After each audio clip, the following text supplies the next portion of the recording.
For a fighter pilot moving at supersonic speeds, the most terrifying threat doesn't always come from another jet. It comes from the ground. An unseen soldier in the woods holding an unassuming 16.5 kilogram tube. With Sweden's integration into NATO, securing the Baltic Sea has become a primary strategic directive. The airspace over this region is tense, crowded and highly contested. For decades, ground troops could largely ignore the airspace right above them. Today, the battlefield is saturated with cheap FPV drones, loitering munitions and low-flying attack helicopters that hunt with devastating precision.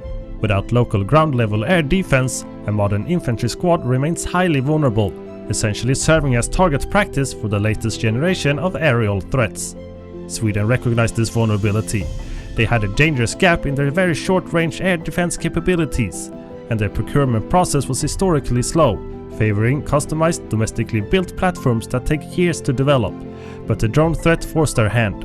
Bypassing their own standard bureaucracy, Sweden officials purchased an off-the-shelf foreign weapon system, moving from signed contract to final delivery in a record just 3 months. The weapon they rushed to deploy is the Polish-engineered PPZR Piorun, now officially designated by the Swedes as the RBS-102.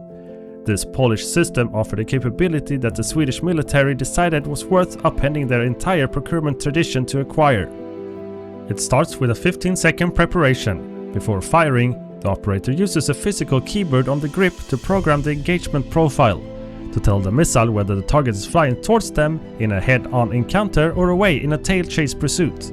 Once fired, the Piorun's dual-band seeker goes entirely digital, reading both near and mid-infrared light to track the threat, constantly calculating the target's trajectory to predict exactly where it will be in the next fraction of a second. Once the digital lock is set, the aircraft's survival depends on outmaneuvering a processor that anticipates its every course correction. To break a lock, pilot drop decoy flares, burning clusters of magnesium reaching 2000 degrees, designed to blind the missile and drag it off course. Older sensors often track the brightest heat source, but the Piorun's processor actively cross-references the target against the stored digital library. It evaluates the shape and movement of heat, ignoring the erratic burst of a flare to stay fixed on the steady glow of the engine. Traveling at Mach 2, the missile closes the distance in a matter of seconds. Crucially, it doesn't need to make physical contact with the aircraft to destroy it. Approaching a target, the Piorun projects a localized web of laser beams from its nose. The moment those lasers intersect the airframe, the proximity fuse trips. The warhead detonates, blasting a 30-degree cone of tungsten cubes to instantly shred turbine blades and avionics. Advanced magnesium flares fail here because the missile is programmed to ignore them entirely, focusing instead on the physical structure of the target. Here we can see how Sweden created a trap. The threat of hidden infantry forces an enemy pilot to climb above the 4-kilometer kill zone. That altitude adjustment springs the trap.